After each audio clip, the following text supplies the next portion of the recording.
My name is Jared Wilson, and the text that I've chosen for my sermon is Ephesians 6:10 through 20, the full armor of God.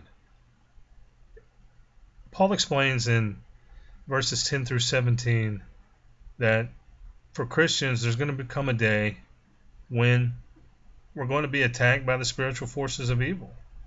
And our job is not to run and flee, but we have to stand our ground. And the only way that we can do this is by being prepared for this day when it happens, and by depending on God's strength. See, God has given us everything we need to stand our ground. He's given us every piece of armor that we need to be able to be prepared for this battle. I learned many years ago when I took a job as an entry-level manager at a rental car company what it means to be prepared on a daily basis.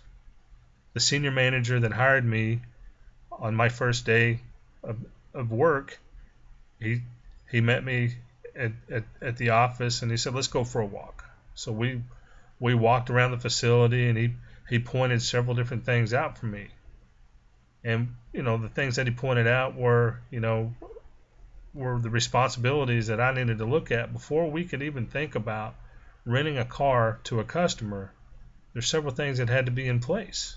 They call these, basic daily duties that had to happen on a daily basis.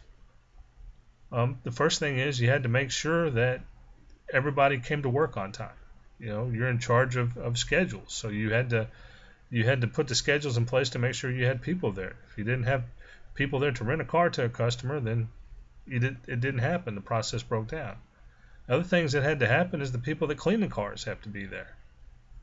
You had to have fuel ordered from a fuel supplier to make sure that we had gas to go in the tanks. We had to have glass cleaner to clean the windows to get the smudges off the windows. Those are just the basic things that had to happen. He called them his price of admission, and I'll never forget that. And I was like, "Price of admission? What are you talking about?"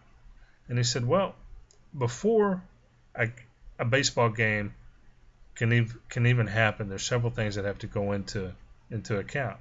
You have to have two teams, and you have to have a baseball. You have to have a bat.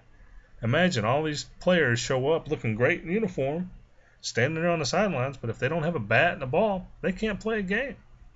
They have to be prepared." And that's what I had to do as a manager, was to be prepared. It's the same thing as being a Christian. We have to be prepared for the evil day. If we're not prepared for when this happens, then there's no way that we're going to be able to take a stand.